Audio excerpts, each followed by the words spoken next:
கிறிஸ்துவுக்குள் அன்பானவர்களே, உங்கள் அனைவருக்கும் காலைதோறும் கர்த்தரின் வார்த்தை என்ற நிகழ்ச்சியின் மூலம் வாழ்த்துதலையும் அன்பின் வணக்கத்தையும் நான் தெரிவித்துக் கொள்கிறேன். இன்றைய நாளுக்கான தேவ வார்த்தையானது மத்தேயு 21ஆம் அதிகாரம் 13ஆம் வசனம். என்னுடைய வீடு ஜெப வீடு எண்ணப்படும் என்று எழுதியிருக்கிறது, நீங்களோ அதை கள்ளர் குகையாக்கினீர்கள் என்றார் என்று சொல்லப்பட்டிருக்கிறது. இந்த வார்த்தையை குறித்து நாம் தியானிக்கின்ற வேளையிலே இந்த சம்பவத்தையும் நாம் புரிந்து கொள்ள வேண்டும். ஆலயத்திலே புறா விற்கிறவர்களையும் காசு காடையரும் துரத்துகிறார். அது கள்ளர் குகையாக மாறுகிறது என்று அங்கே ஆண்டவர் சொல்லுகிறதை பார்க்க முடிகிறது. நான் ஏற்கனவே சொன்னது போல ஆலயம் என்பது மாத்திரமல்ல, நம்முடைய இதயம் அவருக்கு ஏற்ற ஆலயமாக இருக்கிறது இல்லையா? நம்ம ஏற்கனவே வாசித்திருக்கிறோம். 1 கொரிந்தியர் 3:17 நீங்களே அந்த ஆலயம் என்று சொல்லுகிறார்.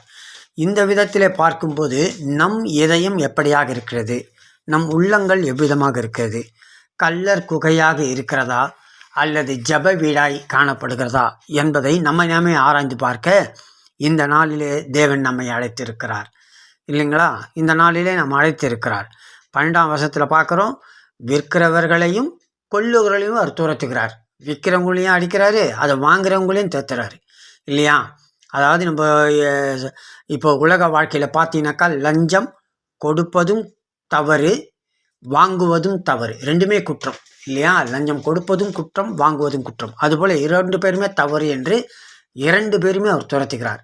சரி, அவ்விதமாக இருக்கும்போது நம் உள்ளங்களை இதுக்கு ஒப்பிட்டு பார்க்கின்ற வேளையில் நம் உள்ளம் தேவனுடைய ஆழமாக இருக்கிறபடினாலே அது கள்ளர் குகையாக மாறாதபடி நாம் எச்சரிப்போடு வாழ அழைக்கப்பட்டிருக்கிறோம் என்பதே இந்த பகுதி நமக்கு வெளிப்படுத்துகிறது. அவ்விதமாக கள்ளர் குகையாக மாறுவதற்கு முதலாவதாக ஒரே ஒரு உதாரணத்தை நாம் இங்கே பார்க்கலாம். 119ஆம் சங்கீதம் 36ஆம் வசனம்.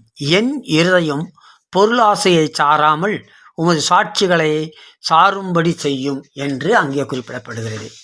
அப்பொழுது இதை பார்க்கின்ற வேளையில் யார் ஒரு உள்ளத்திலே பொருளாசை ஏற்படுகிறதோ அப்போதே அந்த உள்ளம் கள்ளர் குகையாக மாறிவிடுகிறது என்பதை வேதம் நமக்கு வெளிப்படுத்துகிறது.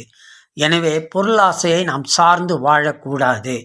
பொருளை சார்ந்து வாழாமல் எப்படி இருக்க முடியும் அப்படின்னு நம்ம கேட்கலாம் இல்லைங்களா? ஆனால் தேவன் சொல்லுகிறார், உனக்கு இந்த தேவை என்று முன்னமே அறிந்திருக்கிறேன் என்று சொல்லுகிறார்.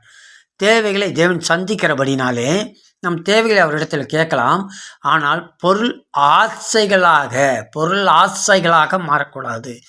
ஆசைகள் பெருகினாலே அதை அடைய வேண்டும் என்ற நோக்கத்தோடு தாறுமாறான காரியங்கள் வெளிப்படும். எனவே அதைத்தான் சொல்லுகிறார், பொருளாசையை குறித்து நாம் எச்சரிக்கையாக இருக்கணும். பொருளாசை கொடுத்து எச்சரிக்கையாக இருக்கணும். அவ்விதமாக காணப்படுகிறபடினாலே தேவன் அழகாக எடுத்துரைக்கின்றார், அங்கே கள்ளர் குகை ஆக்கினீர்களே என்று. நம்மிடத்தில் அவ்விதமான ஆசைகள் பொருள் ஆசையாக காணப்படாதபடிக்கு தேவன் கொடுத்த ஆசீர்வாதங்களை சுதந்திரித்து அவருக்கு மகிமையான எண்ணங்களோடு நாம் வாழும்போது நம் இருதயம் என்கிற ஆலயத்தில் அவர் வாசம் செய்து நம்மை அவர் மேன்மேலும் உயர்த்த வல்லவராய் இருக்கிறார். எனவே பொருளாசையை குறித்து நாம் எச்சரிக்கையாக இருப்போம். அது அவருக்கு பிரியமில்லாத காரியம் காணப்படும் முடிச்சுன்னா கள்ளர் குகையாக மாறிவிடும். எனவே நம்முடைய இருதயங்கள் கள்ளர் குகையாக மாறாதபடிக்கு எச்சரிப்போடு வாழ்வோம். தேவ ஆசீர்வாதம் பெறுவோம். ஆமீன், ஆமீன்.